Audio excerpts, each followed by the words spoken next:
Okay, we'll get started. So we have here Justin Greaves from your West Indies, your West Indies B team. So just first, Justin, provide some comments on your performance, the team's performance, and off your 3-0 start. My performance basically is the coach just telling me to just play my natural game, don't really go to the zone and just express yourself at the top of the innings. In terms of the team performance, really 3-0, I just think that the coaches have been telling us from the start, let's make the impossible possible and just play some very hard cricket coming into the tournament. Okay, first question goes to Colin. Yeah, talk about the game today. Obviously, very encouraging last 24 hours of West Indies cricket. The senior team going on that week from the June and the 18th taking down the 8. So, do you guys think the inspiration for that, or we're just focus on the training today? I just think that it's more focusing on our games. Obviously, very pleasing to see the West Indies doing well at the senior level, at the A-team level, and then obviously the B team here in Canada doing well. And I just think that it's very good for West Indies cricket going forward. Hi Justin, first of all, congratulations on a great knock. My name is Tessie from Gorilla Cricket in London. So I understand that you've known a couple of these guys from your days in the under-19 team. How much do you think that has benefited you here in this tournament, having known each other for a while, played together, practiced together? I think it's helped us a lot because obviously the guys know each other very well, know each other's abilities, and I just think it's a case of a very strong bond between everyone. And I just think that playing for one another has been our very strong point. Justin, congratulations first of all, Dr. Adnan from Match Point. So Justin, 3 out of 3, Pure and Fabian Allen, and now the Justin Greaves. First rescued the Trinidad, Jamaica, and now the Barbadian.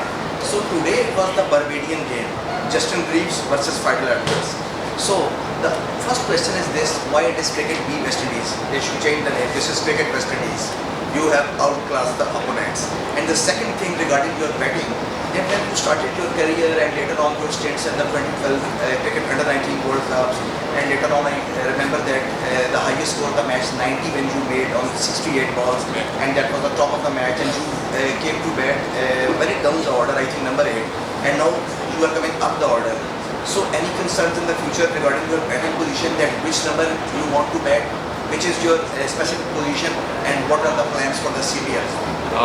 First of all, the battle with Fidel Edwards is always a good battle coming up against someone from Barbados. Always a challenge. He knows me very well because we practice a lot for Barbados cricket team. In terms of batting positions, it doesn't really matter to me because I think that it's more about grabbing opportunities when they come. It's not about where you bat, it's all about playing for the team, and when the opportunity comes, I just think that it's about grabbing it with both hands. Brandon was in the St. Kitts and Nevis, but when we are seeing the Justin Greaves in the CPL, which team, why not you should be? Don't know, but hopefully it's very soon. Hopefully it's very soon. Best of luck. Thanks. Yeah, in your trophy innings, you were very aggressive. That was the initial one. I just think that it's a case for everyone in the team really. As you can see, like throughout the lineup, even if we had Fabian Allen batting at 8, and you see how destructive he was being batting at 8. So I just think it's a case of making use of the first 6 overs, and it's a very free-spirited team. The coach is telling us to play our natural games, and just be free, express yourself, and enjoy the cricket. Any other questions? Yeah, hi. I want to ask which batsman you idolize growing up, either from West Indies team or anybody else in careers? Never really idolize much people, but for my case, in Barbados team, we have a lot of West Indian players in the Barbados team, so it's always good to pick their brains. So you have the Craig Brathwaite, the Ross and Chase, the Shea Hopes and stuff like that. So when those guys are around, it's always good to learn from them. Okay, that's it. Thank you. Thank you, Ollie. Thank you.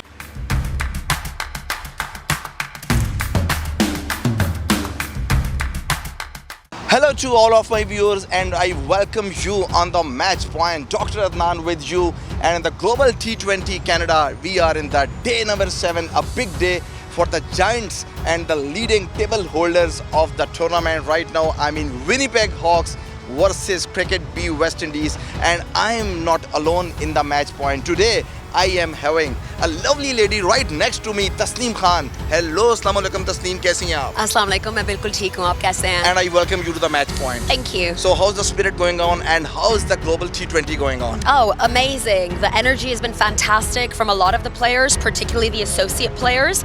We've had the opportunity to watch a lot of them shine. Babar Hayat has fantastically batted a couple of great innings. We've had Nitesh shining from the Canadian team. We've had a lot of players to watch here, not just Smith and Warner. Yep. And Tasneem, coming back to the current match today, it was the match. They were saying this is a clash of the titans. Absolutely. I mean, the topmost David Warner's team, Winnipeg Hawks versus Cricket B West Indies. Although Cricket B West Indies were 2 out of 2 and they were 2 out of 3. Correct. But on the net run rate, they were up. Yes. But now, obviously, with no other choice, Cricket B West Indies is the Are number at the one top team. of the table. What do you think? I said in the press conference that why it is Cricket B? It should be a Cricket West Indies. Well, the West Indian team themselves are doing a fantastic job at the moment. They managed to bowl out the Bangladeshi team for only 42 runs. 42 runs yesterday. And they're batting superbly as well. So I think Cricket West Indies is having quite a moment.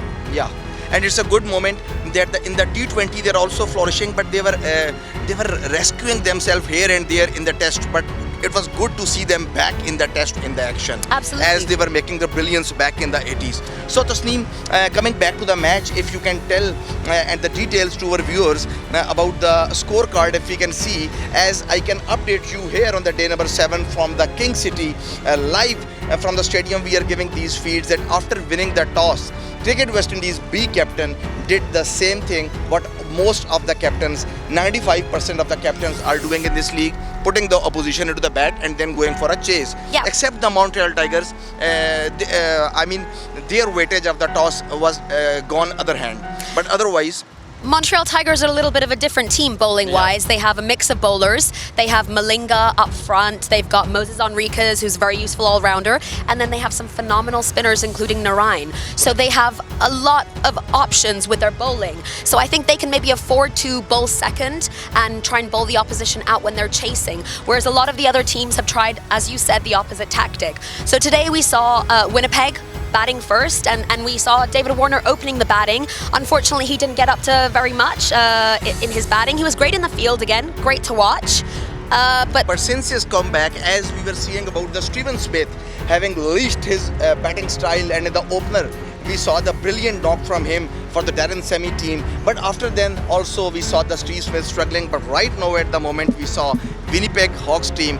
Right now, we were waiting for some outburst from his bat, but unfortunately, it didn't Warner fell shortly on the 6th after facing the 12 balls. And then the Lendl Simons. Yeah, Lendl Simmons batted absolutely fantastically. I guess he probably has some experience against the Cricket West Indies B team's bowlers as well. Yup, and he's a giant killer. If you remember the Global T20 Canada, if you remember the World Cup, the last World Cup, when he came all the way to the India for the replacement. You remember after the long flight of over 24 hours, he took a 2-hour sleep, and then what he did to the Indians. That's a lot of energy. A lot of energy. So he's a key player. He's a player to watch when it comes to the shorter format. He again proved he was a top scorer with a 45, but I think that was not enough to beat the heroics of the Cricket B West Indies. No, and we saw some nice cameos, particularly from Mark Dayal. Again, nice to see some associate cricketers shine, but it just wasn't enough. Cricket West Indies have been an incredibly complete team. Even Ben gave the resistance at the lower down the order, just like his dad.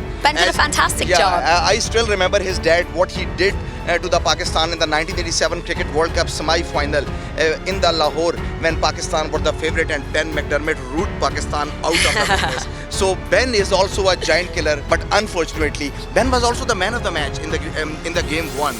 But unfortunately Ben 31 was also not enough to post a total. I think this Cricket B West Indies needs some challenging target like 220, 210 or 200, believe me. Yeah, maybe, absolutely. Or alternatively, if they're put into bat first and they're skittled out by a decent bowling attack.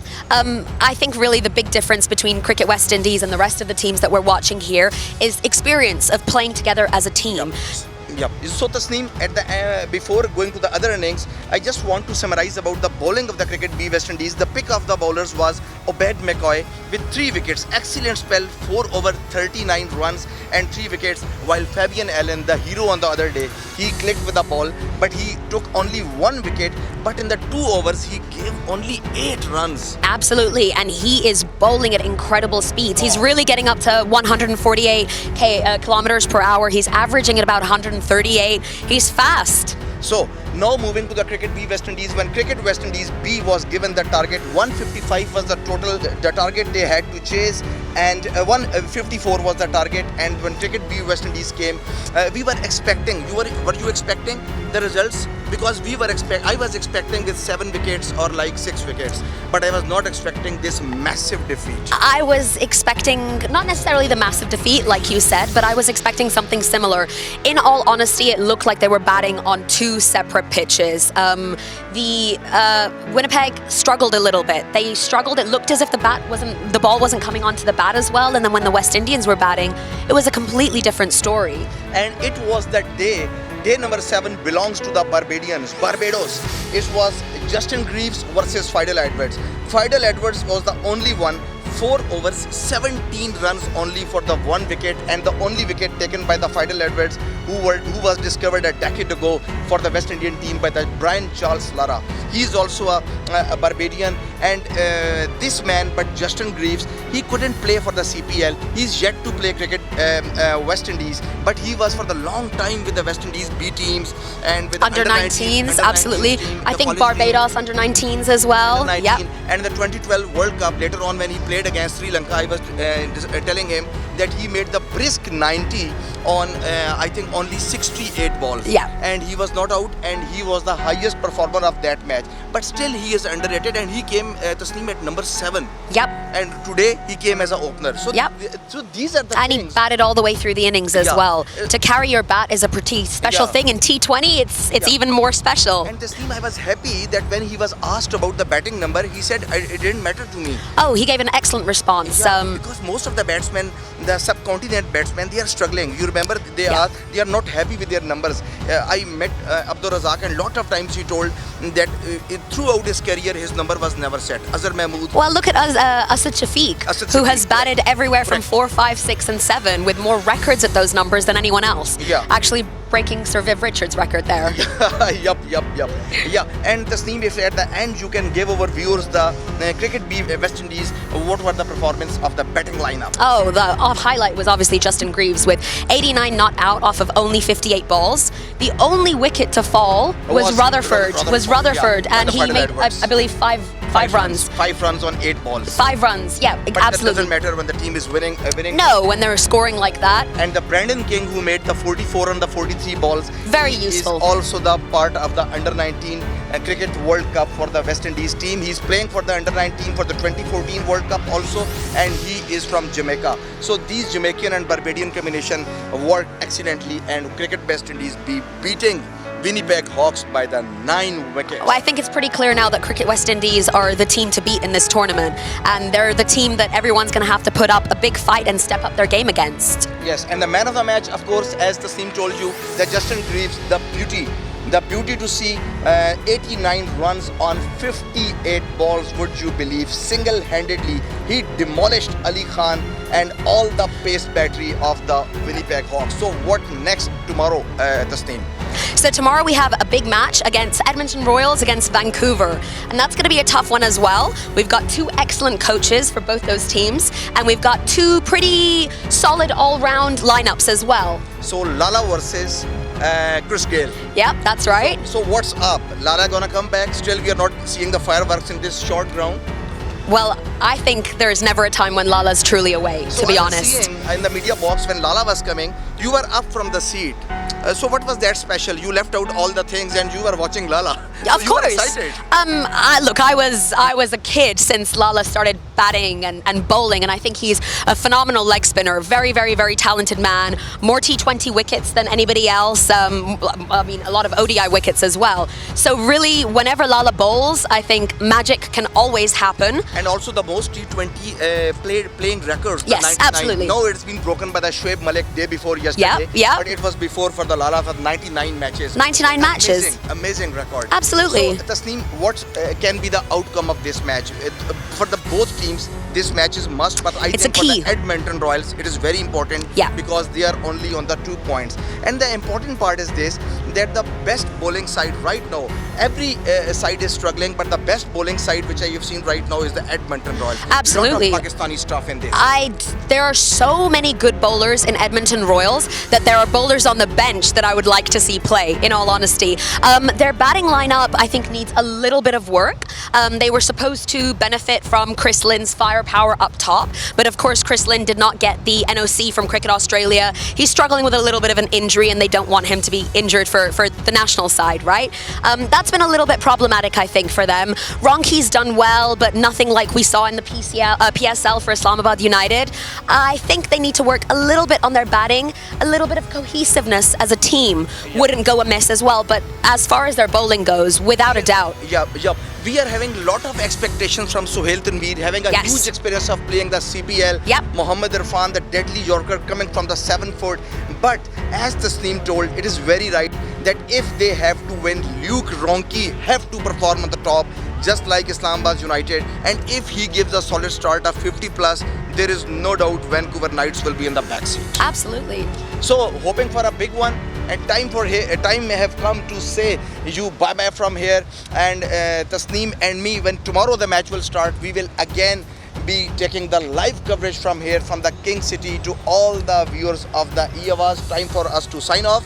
So Tasneem and Dr. Dan says you take care and bye bye. Bye-bye.